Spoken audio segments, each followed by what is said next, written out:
What up, Marzaki Clan? Ralix here, and today I'll be giving my little review on Pokemon Scarlet and Violet. I'll say this now, spoilers will be said, so you don't want spoilers, stories, evolutions, what Pokemon are going to be in there. This is your first and only warning, so if you don't want any of that, here you go. Now, if you don't care about that, welcome. This is my review. Now, this is my opinion of the game, so it's not set in stone, it's nothing crazy, it's just my opinion. So please do not come after me if you do not like what I say, especially you, Nintendo. Chill. Now, starting off, for this video, I will be going through a few topics of the game I feel like that need to be talked about. Starting off with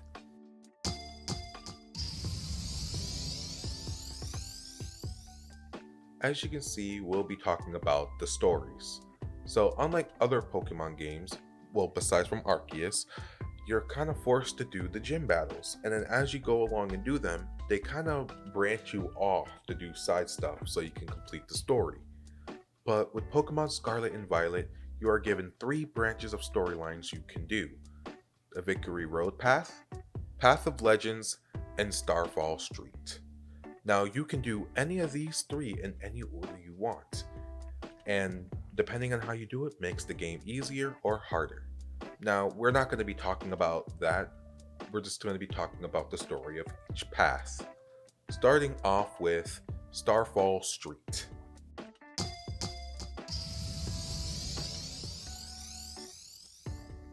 In this Pokemon game, you're faced with the new team called Team Star. They are school delinquents who, I guess, just don't want to go to school or something like that. Don't come after me. But anyways, you are starting off with a story by getting hacked by a person called Cassiopeia. They take over your phone and explain to you that they have a mission called Operational Starfall, which they want to take down Team Star. And how you would do this is by infiltrating the Team Star bases. Every time you do that, you get a little bit of a call and meet up with this person named Cliv, which is obviously the school's principal, but we just pretend he's not. As you defeat every single one of these bosses, you learn a little bit of their past and what they're trying to do. And it's kind of touching, I guess you could say. But as you go along, you start beating more and more, and you start meeting up with this person that you helped in the beginning, who was getting bullied, in air quotes, by Team Star. And their name is Penny. Now, as you go through, you meet up with Penny. She gives you a little bit of LPs and then some materials to make your TMs.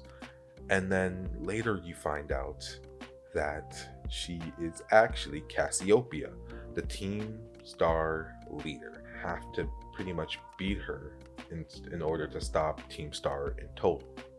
When you beat her, she finally feels relieved that Team Star is finally over and that you don't have to worry about Team Star or her friends getting expelled. That was her biggest worry. Fast forward a bit, her friends kind of come along and explain that they are sorry, they want to be friends still. Like, no matter what, Team Star is not going to be a thing anymore. They just want to be Penny's friend. And they do a little cute thing. It's like, oh, hasta la vista. You know what? I'm not even going to try. I'm just going to insert it right here. If you guys can see it there, insert.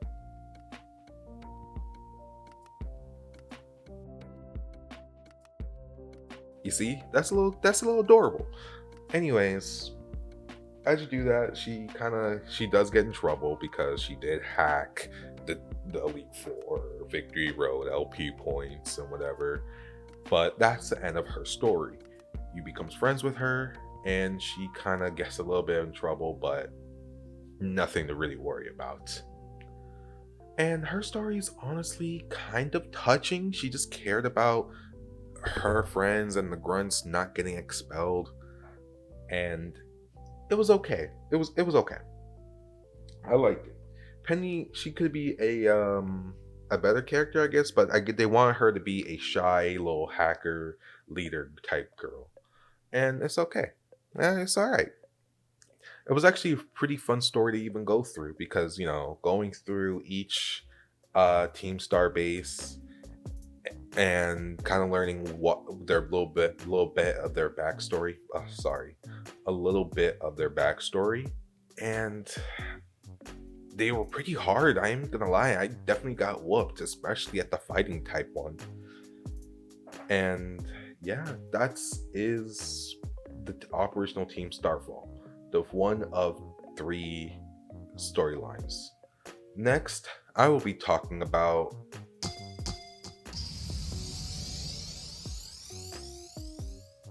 like other Pokemon games, but besides from Arceus and the little side Pokemon games, you are going through 8 gym leaders to get all their badges, and to soon enough do the Elite Four. Now you are introduced to Nemona, a battle-loving Pokemon trainer who is also a champion rank student. Now, each time well, not each time, but when you be doing your gym battles, you'll once in a while see Nemona, who wants to battle you to see how strong you get. Now, how you two kind of become friends is your love of Pokemon battling. You two kind of bond over battling and how strong you two are getting between each other. And as you go along, you're getting stronger, getting more badges, and you'll be doing these gym tests. It's not just, oh, I'm gonna go in, do some puzzles, and fight the gym leader. It's more of, I'm gonna have to do these gym tests to see if I'm even worthy of even fighting these gym leaders, which I found kind of interesting. Now, obviously, these gym tests are pretty easy in my opinion, but we don't even really want to talk about that really. It's just they're simple. They're do this, do that. Maybe some people have had issues. I personally have not, but it's whatever. It's whatever. But as you go along, you are defeating these gym leaders. You're like talking to them. Some gym leaders are good. Some gym leaders are not so good. But that's for a different topic.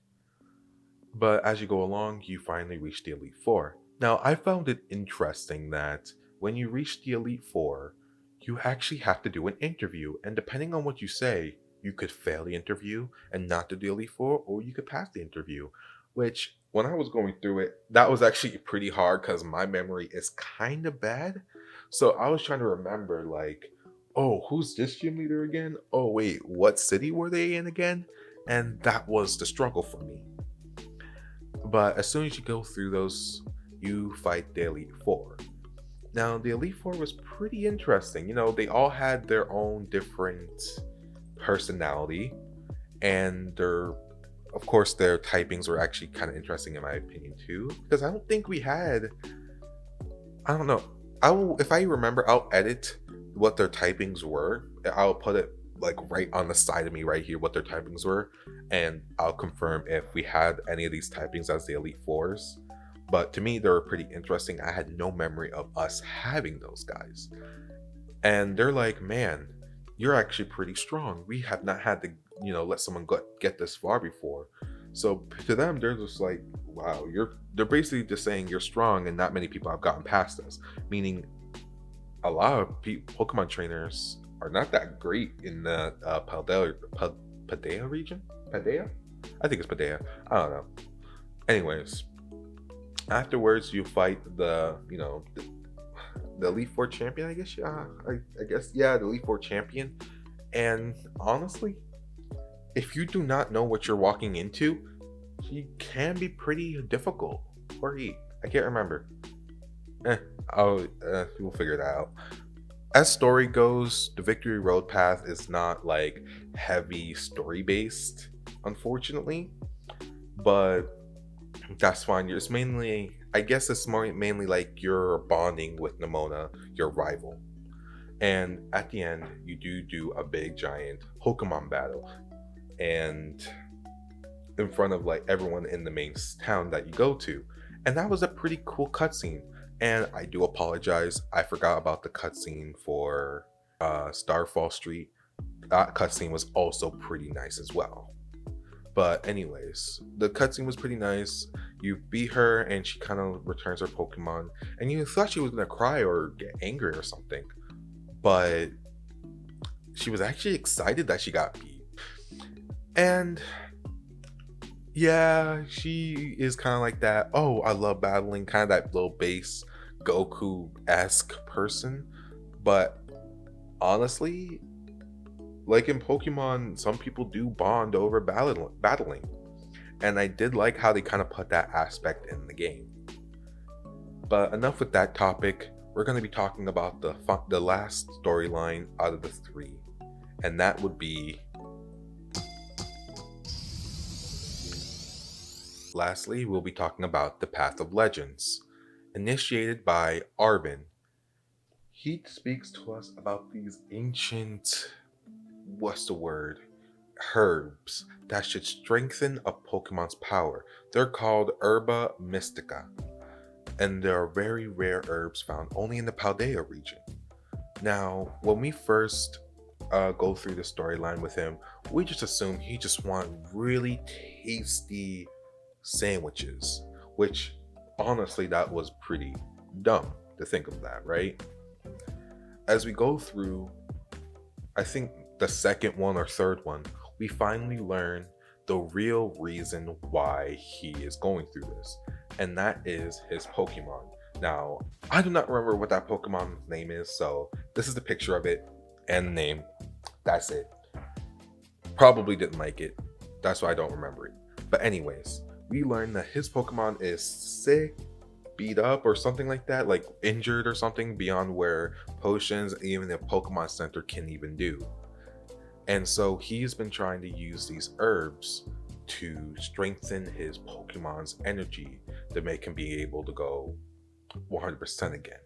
Now, to me, that is a very saddening, touching thing. It reminds me of that scene where Pikachu got really beat up by this Raichu, I think, to the point where he was in the hospital, and I guess was literally close to dying or something. If I can find that scene or at least a picture of it, it will be right here, because it was a very heavy scene where even Pikachu thought maybe I should evolve. Anyways, we learned that he is trying to make sure his Pokemon is in 100% health again. Now, I don't remember if it does work the first time, but the second or third time, his Pokemon actually opens his eyes, and he was really happy because he have not seen his Pokemon open his eyes in a very long time or make any noise. So as that we go along, we're fighting these Titan Pokemons who are strengthened by these herbs themselves, actually. And they're also, a lot bigger than normal Pokemon. But as we go along, we are fighting these Titan Pokemons and getting these herbs to help his Pokemon. And of course, our ride Pokemon, Miraidon, he eats our sandwich and gets strengthened from that eating. So we know it works.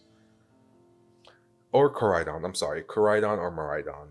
I should have said both names. As we finish everything off, we finally go back to where Arvin lives, and that was in the lighthouse or whatever, finding out that of course the professor that we see, depending on which game you have, is his mother and or father, and they need our help to go to ground zero, I think, or area zero, one of those two. And as we do that, he wants us to test our strength, so he battles us, and of course, depending on how good you are, you beat him in your first try or so. And he mentions, okay, you're good to go. We will do this together, but we need two other people. One who's good with technology and one who is good with Pokemon battling. And that's where Penny and Nemona comes in. Now, after he mentions all that, and of course you beat all the Titan Pokemons, that is the end of his storyline. Well, yeah, the Path of Legends storyline. And we will be going on to the last storyline. Now, I don't know what it would call it, but we're just going to call it. Now, I will be calling this Area Zero or Ground Zero, depending on how I feel, and maybe even a different name. But We are now in the facility where his mother or father is. And as we go along, we see the power is gone out. We can't really get down there or whatever. And then randomly, Penny comes along and says, "Hey, I'm here. What can I do for you?" She turns on the power and is like, "All right, I'm here. What's up?" And then Nimona also shows up, be like, "Yeah, I'm here to help too. Any battles that you need, I'm here to help." And then we get a message from the professor saying, "I am here. Use your Koraidon or Miraidon." I'm gonna say Miraidon because that's who I used. Use Miraidon and get to Area Zero with its glide ability. And as you do that, everyone's just like, "All right, so bring out Miraidon." And he was just scared. He didn't want to go down there, and we were confused why. But we just thought it was heights. So everyone jumps on. A cool cutscene. Everyone hops onto him and just kind of be like, "All right, let's do this." And your character kind of just does this little whoosh, little hands out jump thingy and grab onto them, and all y'all just be like, "Yeah, let's freaking go." You know, it was a hype scene. I really did like that scene. It was a nice one. And when that happened, you're kind of just like, "All right, this is Area Zero." And as you go through, you're like, "Man, so this is like crazy." Now you see a lot of strong Pokemon there, but as you go further down and deeper into it, you kind of see more Pokemon, like not regular Pokemon that look like they're either from the past or the future. Pokemon who are metal, Pokemon who look like they're from prehistoric times. And as you go against them, they're really strong apparently. And one of them are actually the Pokemon that attacked Arven's Pokemon and made him very injured. And you have to be a bit more cautious about going down there. And now each time you go, you activate a facility. If I'm correct, there are 4 of them or 3 that you have to activate before you go all the way down.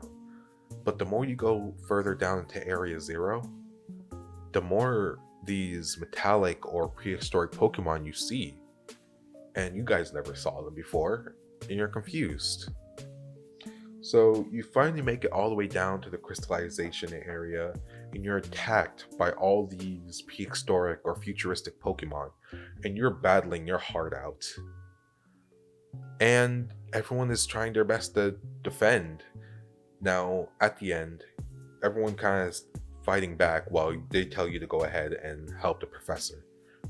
You go in, and the professor tells you that during their kind of process, unfortunately, the original professor was killed during one of their things. And what you're looking at is an AI, artificial intelligence being with just their memories. And they're afraid, technically. Like, you can't really tell, but they're afraid of what their futuristic machine can do, their time machine doing. And they want you to shut it down. Now, as you go ahead and try to shut this down, the time machine fights back and uses the AI as a trainer and fights you with their futuristic or prehistoric Pokemon, which is a really cool scene, and I loved it. I watched it at least a couple of times before it actually initiated the battle. As you go along, you keep fighting, and you win. But then they lock all your guys' Pokeballs where you can't use your own, and besides one, and that is Miraidon or Koraidon. And you use them to fight their versions of your Pokemon. Now, as you do that, you're kind of losing a little bit, but then you're able to Terastallize. Even though if you use your Terastallize Orb early, you can Terastallize one more time, and you do beat them. But the only way to actually completely beat them is if the professor's AI sacrifices themselves for you. And that's what they did. They forever stayed in the past and or the future to stop the time machine from doing whatever. And after that, you guys were able to make it out safe because the whole tower was about to be crystallized. And as that happens, you guys are walking back home, talking. Now, you guys are talking about what to do. Are you tired? Are you scared? Whatever. And basically, you guys are trying to figure out what just happened. And as you go along, you guys kind of figure out, let's just do this and have fun. You guys kind of become a group of friends who just want to hang out with each other at this point. And it was honestly a nice ending to the story. You guys kind of just went through a lot together, and it really did hit. And for that reason, I'm gonna have to give the story of all the Pokemon games I played, I'm gonna give the story a good 10 out of 10. Now, other games are close to that rating as well, but the story I personally like, because of even that reason, earned a good 10 out of 10 for me. Now, not all my ratings are gonna be this good for it, most likely, but we'll see on the other topics I talk about. And the next topic, of course, I'll be talking about is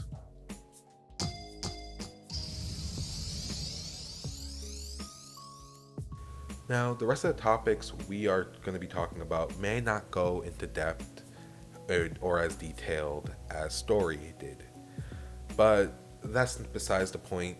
I'm just trying to give you my little review, and the next is going to be the customization.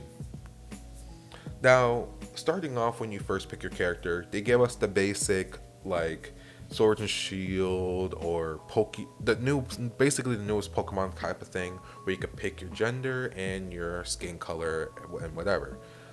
And as you do that, they give us a little bit of extra option that the other Pokemon games didn't do. That you could pick your hair as soon as you pick your Pokemon character and your hair color. And that's just not it.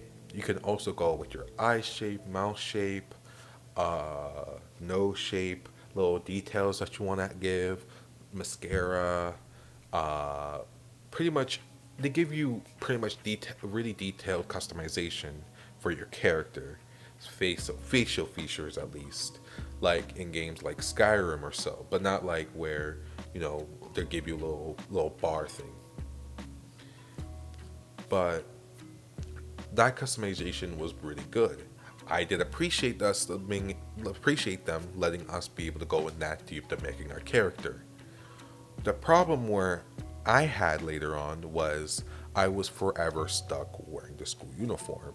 Now, don't get me tripping. I like the winter uniform and all, and purple's my thing, as you guys can see. So I was wearing them purple clothing most of the time, anyways.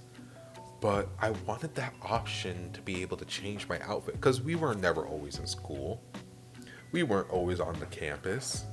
If anything, I wish they kind of made us wear the clothes if we're on the campus. But I was told that the DLC may give us more customization, like clothing wise. So if that's going to be the case, I'm not going to give it too much of a hate on it.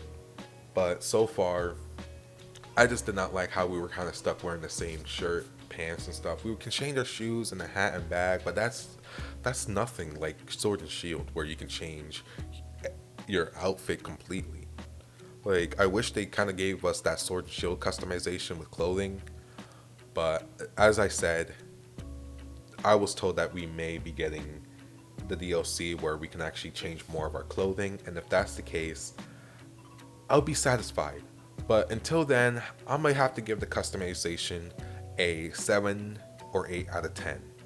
Because, I'll say 7, because of the fact of the clothing wise. And it kind of didn't help with it didn't really help with our idea of this is us. We're just wearing the same clothing all the time. And I just didn't like that at all. So I'm going to give it final grade, a 7.5 out of 10. Because of the fact that the main customization that you do in the beginning really did carry. Well, next, I will be talking about the online mode.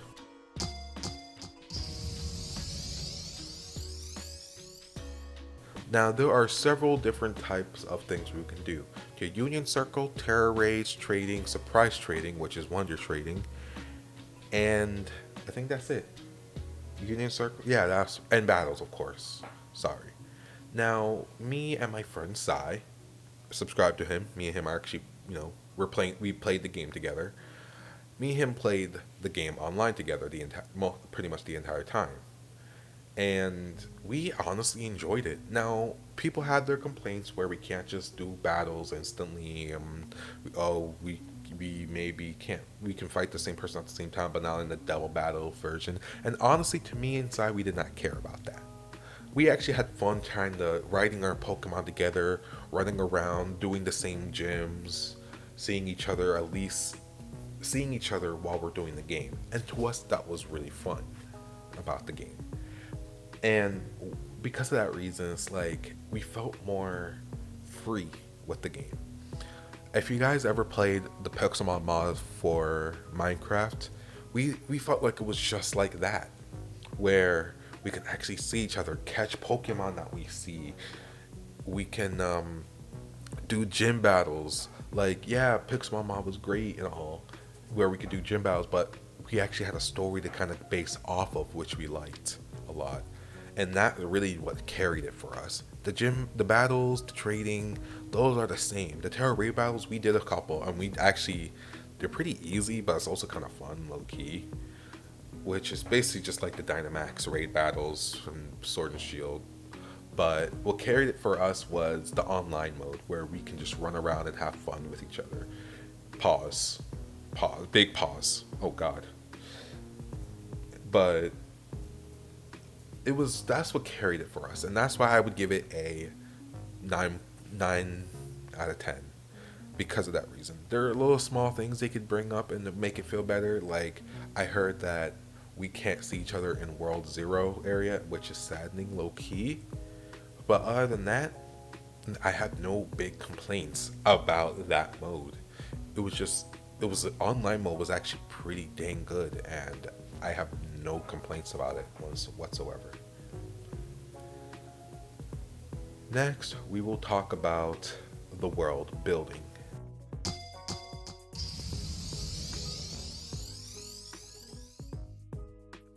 Now, lastly, the world building in Pokemon Scarlet and Violet. The Paldea region was something completely different. Now Nintendo advertised that Pokemon Arceus was more of a big, more open world than the other Pokemon games, which they were right. It was more open. But the Paldea region was like, man, screw that. And let me just be completely open world. Like, they pulled a Breath of the Wild up in that mess. And the only loading screen we ever got was going into the big city. That was it. Well, and of course, fast traveling and so on and so forth.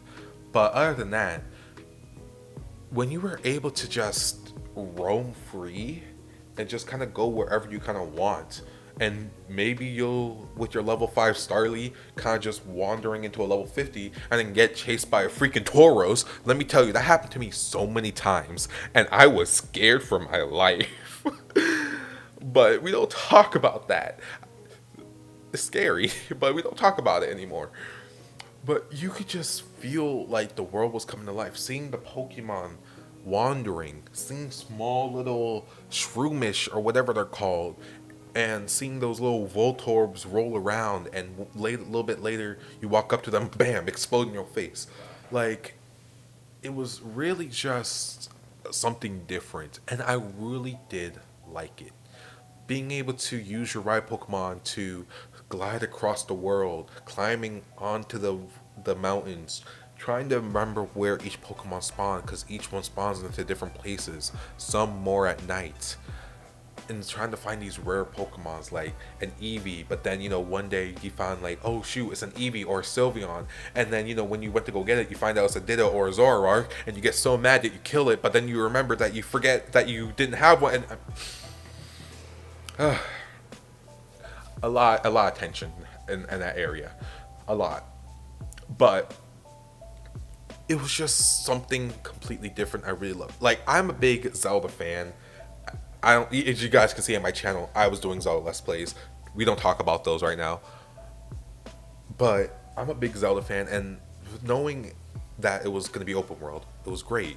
Then I'm also a big Pokemon fan, and then finding out that it was going to be completely open world, Pokemons are kind of having their different natures on how they kind of act in the real world was just amazing. Like, you could be trying to go after a little, what's it call it, um I'm gonna say a little magic carp, and they're just kind of just carping around, maybe even kind of flopping around on the land, struggling.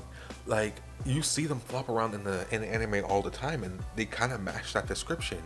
And then some Pokemon, if you walk up to them, they get scared and run away, like Sudowoodo.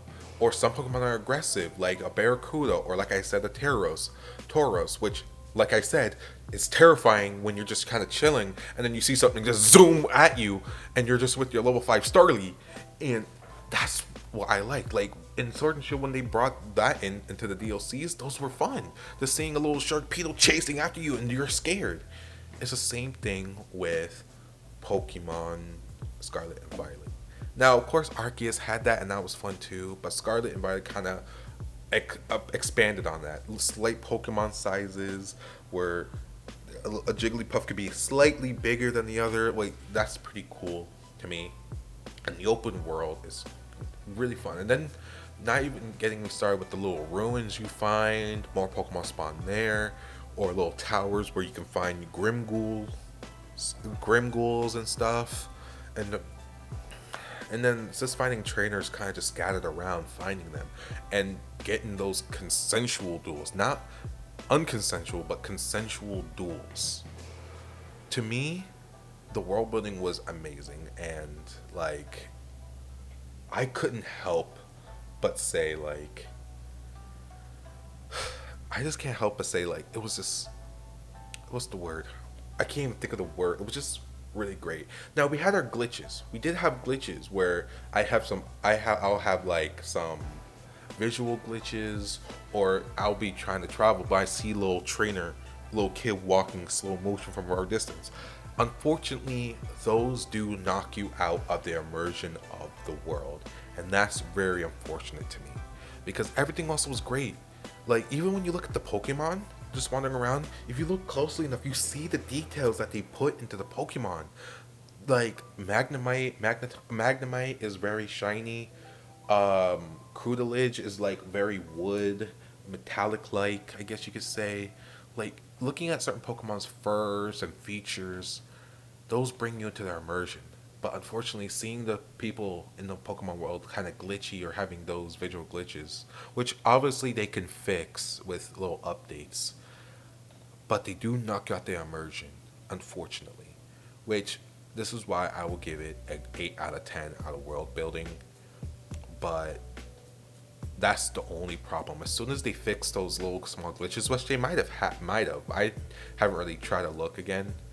But as soon as they fix those glitches, the world building would be perfect, amazing. Like, as soon as because they can make it up to Zelda Breath of the Wild type mess. Because I personally have never seen any glitches in that game. So as soon as they bring up to that level, or maybe a little bit more, it will be pretty much a really good game. And I personally love it. I'm even still playing it to this day. Have about like 55 hours in that game or so. But honestly, Pokemon Scarlet and Violet is a Pokemon game that I personally really love. And I feel like I will always say that people should always try it. If anyone ever says, hey, should I buy Pokemon Scarlet or Violet? I will say yes. 100% yes. Never a no. Like, unless a new Pokemon game is coming out that's going to be even better, I say no. Now, of course, if someone asks, should I buy Sword and Shield? I'll say, yeah, buy Sword and Shield. It's a good game. But I will just never say no if they ask about Pokemon Violet or Scarlet. Like, it was a game that I felt like it was different. Like, Gamefreak / Nintendo, they outdid themselves with this game. And in total, I will give this game a good 9.5 out of 10, only because of glitches and little complaints I have. And if they were able to keep me in the immersion forever, like without any problem with raw glitches, visual glitches, and anything like that, it would have gotten a perfect 10 out of 10, 100%. But unfortunately, they had those little problems, and that will be my total average of the game, a 9.5 out of 10. But thank you guys for watching this video. Hopefully this is not too long, but I do appreciate if you did stick around for this video. I hope you guys did enjoy. Please like, comment, subscribe, ring that notification bell, and share it to your friends if you want them to know how other people feel about Pokemon. I will easily say it was a great game, but that's just my opinion. Please let me know yours. And to all my Morizaki clan members, I wish you all fair win.